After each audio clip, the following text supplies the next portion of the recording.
Bonjour à tous. C'est une vidéo particulière que je fais aujourd'hui, euh, qui est plus un témoignage parce que j'ai besoin de parler de ce que j'ai vécu. Il faut que je l'extériorise d'une façon ou d'une autre et en même temps, c'est une réalité, donc il faut en parler. Dans ma dernière vidéo, beaucoup m'ont fait la remarque que j'avais les traits tirés, que j'étais fatiguée. Donc effectivement, c'était réellement le cas puisque je ne dormais plus. Je dormais 1 à 2 heures par nuit, tout simplement parce que je venais d'apprendre que mon papa, qui était en EHPAD, avait attrapé le Covid. Euh, voilà, alors je fais ce témoignage sur cette chaîne parce que ça a un impact sur mon opération. Je vous expliquerai plus tard. En fait, ça fait 1 semaine jour pour jour que mon papa s'est éteint et est parti rejoindre les étoiles. Et en fait, je voudrais faire un témoignage sur les conditions sanitaires qui entourent le décès de nos proches. C'est violent. Ce qu'on a vécu, ça a été d'une extrême violence psychologique. Ma maman n'avait pas vu mon papa depuis 2 mois. Il a fallu qu'on fasse le forcing auprès de l'EHPAD lundi dernier. Moi, dans un premier temps, avec l'IDE, où je me suis un petit peu fâchée. Ma sœur est intervenue aussi auprès de la directrice, en leur expliquant comment eux fonctionnaient en Suisse, pour pouvoir quand même autoriser les proches à venir voir leur conjoint. Du coup, maman a pu voir mon papa lundi dernier, en mitouflé avec une charlotte, des gants, enfin bon bref. Il ne l'a pas reconnu tout de suite forcément, mais elle a quand même pu le voir un petit peu. Et heureusement. Et je m'en félicite d'avoir fait ce forcing parce qu'elle n'aurait pas pu le voir sinon. Donc ça, c'était lundi dernier. Et puis samedi dernier, un coup de fil de l'IDE qui me dit votre papa s'est dégradé dans les 24 heures et on n'est pas sûr qu'il va passer le week-end.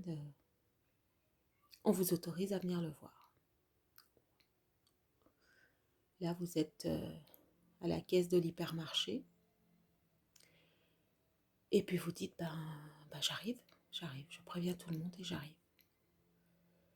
Donc, le temps de se préparer à tout ça, d'encaisser la nouvelle et se dire qu'il va falloir annoncer ça à sa maman, qui sort aussi de soucis de santé. Donc, c'est pas simple. Donc, je vais récupérer ma maman et je lui annonce tant bien que mal la nouvelle. Le temps que mon frère et ma sœur nous rejoignent. Il est 15-16 heures et on peut enfin voir notre papa. Malheureusement, il est sous morphine. Il est dans un état assez dégradé. Mais on a la chance de pouvoir lui dire qu'on est là, qu'on l'accompagne, qu'on est là, qu'on l'aime. Et finalement, avec le recul, on se dit, on a eu la chance de pouvoir lui dire au revoir.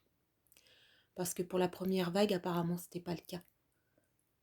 Il n'est pas parti seul, il est parti avec nous.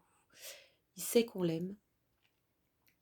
Et ça, c'était super. Voilà, c'est ma récompense, ça me réchauffe le cœur de savoir que j'ai pu lui dire ça. On n'a pas pu rester plus, mais maman était auprès de lui. Et c'est là l'essentiel. Le dimanche matin, malheureusement, il est parti. Et je crois qu'on a vécu un moment d'une extrême violence. Parce que les conditions sanitaires font que on ne peut pas prendre le temps d'encaisser la nouvelle. On vous dit que votre papa est parti. C'est 9h30. Et puis on vous dit qu'il faut appeler les pompes funèbres. Donc c'est ce qu'on fait.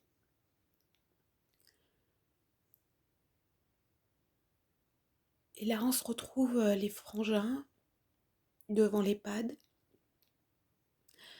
avec des portes qui s'ouvrent, qui se ferment. Et on est là, épaule contre épaule, à choisir un cercueil au froid devant l'EHPAD. Sur Internet, parce qu'ils nous ont demandé de le faire et de les rappeler dans la foulée. Donc c'est ce qu'on fait bêtement. On se met sur le site Internet et on choisit un cercueil. Et là, vous les rappelez, vous leur dites, on a choisi tel cercueil. Et là, il faut discuter du capitonnage qu'il faut mettre à l'intérieur. Toujours dehors, sur le pas de l'EHPAD, au froid. Et là, forcément, vous ne savez pas quoi. Enfin, c'est le dernier de votre souci. Mais il faut le faire. Il faut le faire, vous n'avez pas le choix. Donc, on fait ce qu'il y a à faire. Le temps qu'on réalise ce qui vient de nous arriver sur la tête, là, on nous dit que à 13h, les pompes funèbres seront dans la chambre et si on veut lui dire au revoir, il faudra être là. Parce qu'après, il ferme le cercueil et c'est fini. Du coup, on a essayé de respecter ses dernières volontés parce qu'il voulait partir avec certaines choses auprès de lui. Donc, on part tous courir, chercher ce qu'il y a à récupérer. On revient. C'est le temps de faire tout ça, c'est 13h. On arrive dans la chambre. Et là, il est plus dans son lit, mais il est dans son cercueil, dans une housse mortuaire. C'est violent. C'est violent de voir son papa la veille pour lui parler. Il est dans son lit et là, il est dans son cercueil à côté du lit. C'est violent. C'est vraiment violent. Il faut lui dire au revoir et on a à peine un quart d'heure. Donc, on lui dit au revoir et là, on remet le couvercle. Et c'est fini. C'est fini. Vous sortez et c'est 13h30. À 9h30, j'apprenais le décès. À 13h30, il était enfermé dans son cercueil. Il partait. Et là, on vient dehors, on vous remet un certificat de décès et tout est fini. Voilà. Tout a été bouclé en 4 heures. Donc c'est violent. Effectivement, c'est violent. On ne comprend pas, on n'a pas eu le temps d'assimiler l'annonce que déjà tout est bouclé. En plus, les pompes funèbres insistent pour vous voir l'après-midi même. On dit ah non, on a beaucoup de décès, il faut. Et là, on dit non, on ne peut pas. Laissez-nous demain. Laissez-nous, on se voit lundi si vous voulez. Mais laissez-nous le temps d'encaisser ce qu'on vient de vivre, quoi. C'est juste horrible. Horrible. Et du coup, le lendemain, on se retrouve aux pompes funèbres. Et là, vous êtes dans un autre monde, forcément. Il y a tellement de décès qu'en fait, la personne en face de vous se bat pour trouver une place pour pouvoir faire les obsèques. Les obsèques qui vont se faire en 3/4 d'heure. où vous avez pas plus de temps que ça, parce que il y a tellement de décès, c'est à la chaîne. Donc il faut organiser au mieux, en fonction de ses dernières volontés. Et puis malheureusement, il faut parler argent, parce que c'est une réalité, ça coûte cher. Et on a la chance de pouvoir lui offrir les obsèques qu'il voulait. Mais je me dis que pour les gens qui n'ont pas les moyens, je ne sais pas comment ils font, sincèrement. Je ne sais pas comment ils vont faire, parce que c'est une réalité. La moindre demande a un coût. Voilà. Vous voulez une annonce dans le journal, c'est 134 €. Vous voulez mettre la photo, bah, faut payer encore un peu plus. Vous voulez mettre des lignes en plus, bah, c'est encore plus cher. Voilà, la moindre chose a un coût. Finalement, on optera pour une cérémonie. Et puis le jour J, donc c'était avant-hier, vendredi, on a 3 quarts d'heure. On a 3 quarts d'heure pour faire un dernier au revoir à mon papa. Et quand on arrive au funérarium, vous avez un tableau avec toute la liste des personnes. Ça fait peur. La liste fait peur. Vraiment. C'est du travail à la chaîne. Il y en a un qui sort, un qui rentre. Un qui sort, un qui rentre. La personne qui s'occupe de la cérémonie nous a confié qu'ils en étaient à 50 par semaine. Donc c'est juste impensable, quoi. Et ce Covid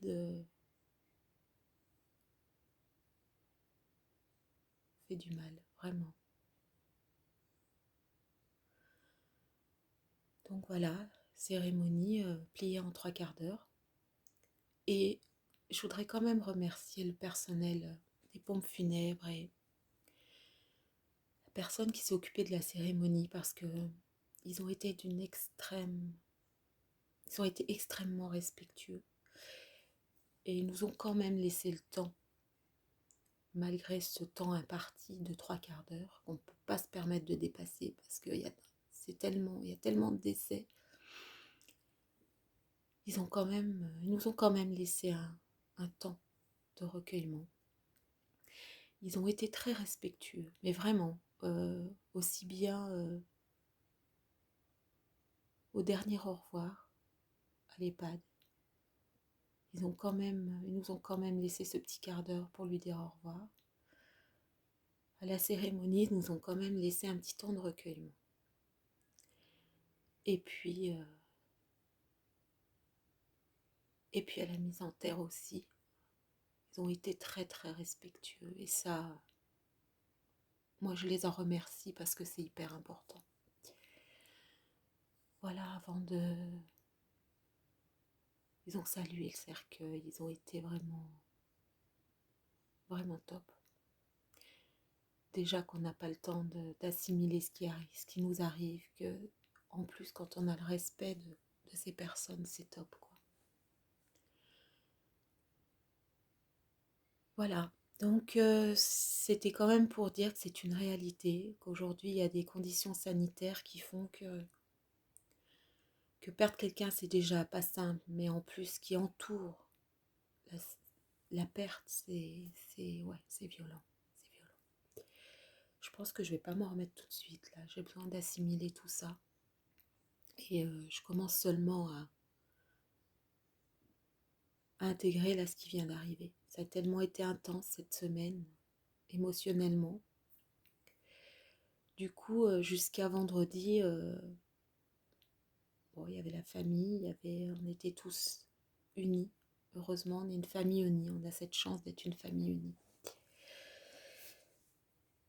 Et depuis hier, je pense que je réalise en fait ce qui s'est passé et du coup ça a une répercussion sur mon estomac. C'est pour ça que je voulais en parler parce que depuis hier je ne peux plus rien avaler. Ce qui est certainement normal en soi, mais étant donné que je suis opérée, ça a des répercussions pardon, qui sont pas sans conséquences. Parce que j'ai mal à l'estomac, je peux rien manger parce que quand je mange, ça me déclenche des douleurs comme avant. Euh, j'ai des nausées, envie de vomir.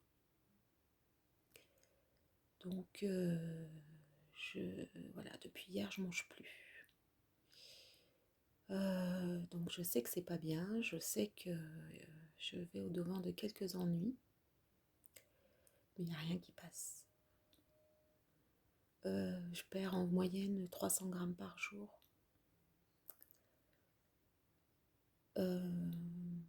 Mes analyses étaient déjà pas au top au niveau préalbumine, qui annonce un problème de nutrition, d'hydratation. Donc là, je ne bois plus. Hier, je crois que j'ai pas bu du tout de la journée. Du coup, j'arrive plus à m'alimenter de nouveau. Et cette douleur, quoi.